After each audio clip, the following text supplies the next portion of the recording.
There are a lot of reasons that we want to see Gamu-Gamo come to life. This is a beautiful story about loss, death, life, what that means, and the moth is a beautiful representation of going into the unknown. Gamu-Gamo is a Filipino story that is the passion project that we as eccentric artists are very excited to show you. And any support from the community will be very much appreciated.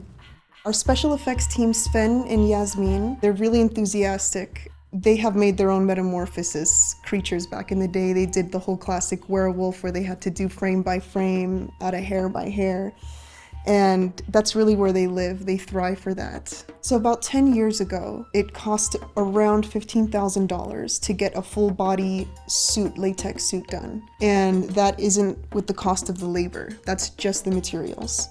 And now with inflation, everything going up, just to have the studio to run that latex, to store those materials, to keep the studio at the proper temperature that it's supposed to be, to maintain those chemicals. All of that is astronomical, not to mention the labor of actually crafting this from clay and sculpting it, all the way to curing it and painting it. It's probably 3 times as that amount nowadays. With all of those things piling up for the costs, we really do need help as far as compensating our artists who are going to put their labor of love into this. Sven and Yasmin are incredibly innovative, and they know how to work with a shoestring budget or a Warner Brothers budget. They have already been working, and it's going to be about a year. So they're really special that way. I'm excited to see what they bring to the table.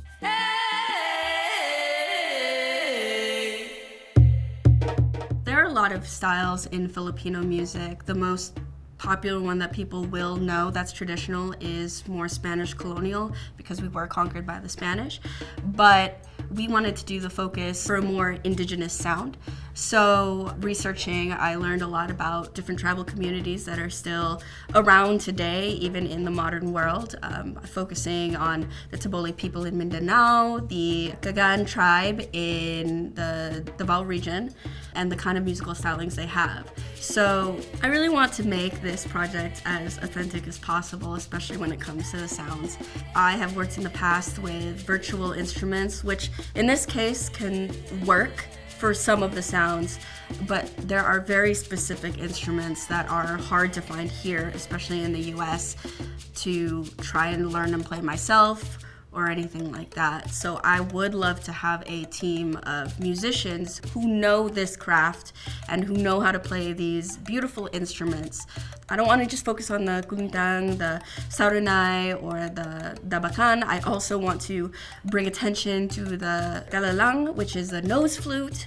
I want to bring attention to the singing that the Tabole people do. So finding vocalists, finding musicians, that would be very important to me for things that I wouldn't be able to find myself.